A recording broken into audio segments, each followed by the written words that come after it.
I got 1 minute of space to film, so let's do this. Okay. I'm doing extremely low effort content because I'm busy. So I got this beautiful speed paint that you're watching, this eyeball I painted, and I just put in some of my favorite, I put in a few rants from my story. I'm going to put timestamps for each one of them if you want to skip through them or whatever the frick. The first one is about how much I hate people who hate their kids and things of that nature. The second one is a story time about a bratty little witch girl. Anyone else little? And the fourth one is talking about the sanctity of sex and marriage and waiting until marriage and things like that. So very differing subjects, but you can watch whatever one you want. Okay, bye-bye.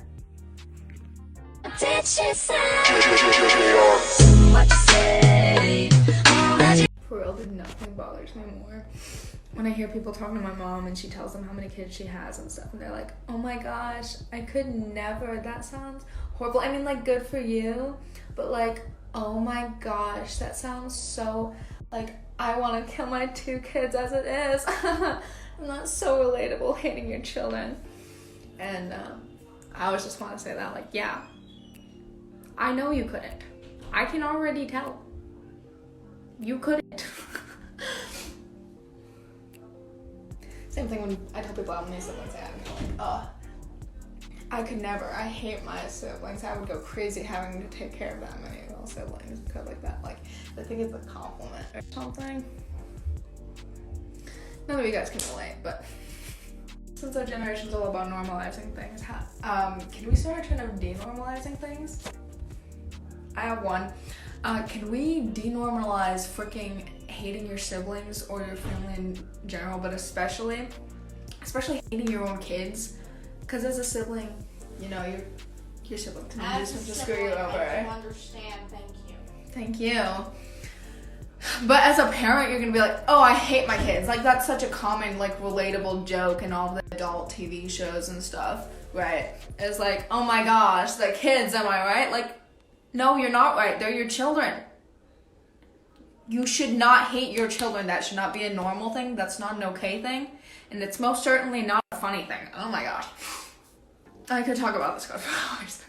You brought them into the world. You raise them. You're supposed to raise them. You send them to freaking public school to raise them. And then after school, they're off with their friends. So you don't really raise them, but you were supposed to raise them. You have zero right to hate them. Absolutely zero. It is your job to build that kid's confidence. It's your job to love that kid, period. And I'm so alone on this too, even conservatives, like literally everyone. It's just so funny and relatable to hate your children. I can't stand it. I don't agree with Billie Eilish's mom on a lot of things. But this is one of them. You guys probably know she's homeschooled. So Billie's homeschooled, so her parents were doing the homeschooling. And she said in an interview once, she's like, we do this crazy thing where we actually enjoy being around our children. Crazy. I was like, amen. That is the only thing me and her communist mom are ever gonna agree on, dude. Amen. Oh my gosh. Story time. There's already spam on my story. Anyway, so let's get it out of my system. I used to be Mormon. Me and my family went to the Mormon church till I was 8. We all know this. I say it way too much. Let's continue. Sunday school, right? Sunday school. All the girls are in class. All the boys have a class, right? And there's this one girl. She is so freaking rich. She is like the classic little bratty rich girl in every single Disney TV show. And she has a birthday party coming up. Exciting. We all love birthday parties. So she starts going around the class. I'm like 7 or something like that. And inviting each of the girls to the birthday party. I'm so excited. So excited because, of course, I'm about to be invited too, right? Because she's going around the class inviting everyone. You can guess at this point, I was the only one she freaking didn't invite. So then the teacher notices that made me sad and is like, oh, you're gonna invite, she's like, you should go invite Ariana too. So she does, and I am not the type to hold grudges or to think about things. As soon as a problem's solved, I'm like, it's fine. I'm never gonna think about it again. That's how I am.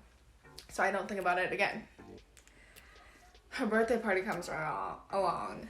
I go to her house. It is this freaking ginormous mansion. The ceiling's like 30 feet tall. Her house is freaking huge. And this is when tragedy strikes.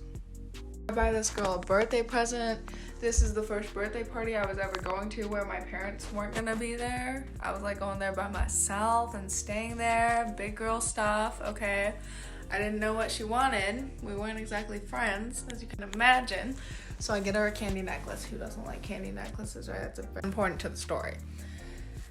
I'm having a freaking blast at this birthday party because there are like 50 other little girls there, and her parents are so freaking rich. They had like pottery painting and like pancake breakfast for everyone there, and this giant... My camera's freaking glitching out, won't let me record anything or have my filter, so we're doing this in the mirror now, okay?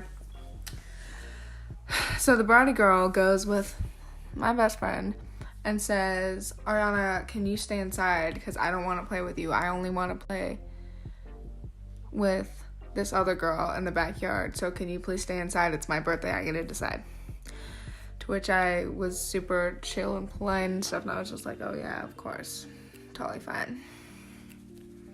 And then I proceed to sit on her couch and bawl my ever-loving eyeballs out. Her parents seemed a lot nicer than her, which is weird because apparently not nice enough to raise their freaking daughter with some freaking manners, but they were a lot nicer.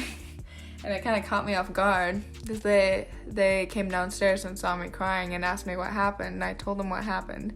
And then they got their daughter out there on her birthday and they scolded her in front of me and other guests on her birthday, and then made her have a timeout for making me cry. That freaking caught me off guard, dude. Like, in my family, I don't know if this is true with you guys, but we don't, like, do punishments on birthdays. Like, you know what I mean? And we don't, like, do punishments in front of guests either. So it, like, caught me off guard, but... And just that they would do that to her when they obviously raised her to be like that in the first place, but that's my story time. And then after her time out, she let me go hang out with them outside. I had a jolly old time and then went back home. It was an overall great day, but that's my story time. It's like a fucking classic, like, PBS episode or some crud. Look at how freaking aesthetically pleasing my room is with this filter.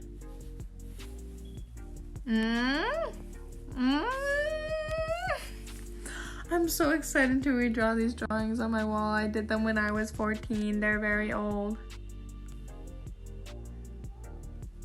That's gonna be a YouTube video. So, what was that say? If somebody has a different set of moral beliefs than you, people take that as an insult. So like, oh, you think I'm a bad person then? Like, chill out. People can have their own opinions without you taking it as a personal attack. People get so freaking emotional, and it's just obvious. It's just obvious how insecure they are. And it's embarrassing. And by the way, all those things I listed off, like, those aren't even necessarily things that I believe in. Some of them are, some of them aren't. I'm just saying, like, none of those are something that you should, like... The fact that people use virgin as an insult, too, and stuff, it's like, that's not something to be made fun of for. That takes so much self-control and, like, so much respect for yourself and for the person that you're gonna end up marrying, that you let that be something that is just special between you and them. They treat it like people who make the decision to wait till marriage, it's like they think sex is bad or like it's scary or like it's gross. It's like, the fact that you're waiting for, maybe some people do who are raised wrong and stuff, but waiting for marriage in and of itself doesn't show that you think it's bad or gross. It shows that you take it more seriously than others. It's like, do you think fire's gross or bad? It's like, no, but you can't just let it roam free. You have to contain it. You have to contain it and and show it respect. Sorry if it seems like this is obvious to any of you guys, or if it's a random sort of rant to sort of harp on the waiting until marriage thing. I think it's this generation, every generation more and more, but especially kids these days, it's not even a thought, it's genuinely confusing to them. And I don't mean this as a insult to anyone. If anything, I mean it as an insult to parents and to school and TV, but it's it's such a weird idea. They genuinely don't get why you would ever want to not have sex with anyone until your wedding night. It's no hate against Emma Chamberlain. I love her with my whole entire heart. But she had this podcast. Ariana 6 months in the future, because there are freaking gaps in this because Instagram cuts you off. But Emma Chamberlain had a podcast where she was saying that she's never known anyone who's chosen to wait till marriage, and so she doesn't that. It's really confusing to her why anyone would choose that, because no one around her ever has, and she doesn't really know why anyone would do that. And I don't think she was trying to be oh, does anyone actually do that as an insult? I think she was genuinely confused. So I think I'm not trying to convince anyone that it's the right or wrong way. I think my purpose with this rant, if anyone is to listen to it who is confused by that sort of way of thinking, to kind of shine some light on it or make it less confusing, because I really do think for so many people it's such a crazy idea that it doesn't even compute in their brain that's an option, or that's why that would be a consideration for people. So there it is.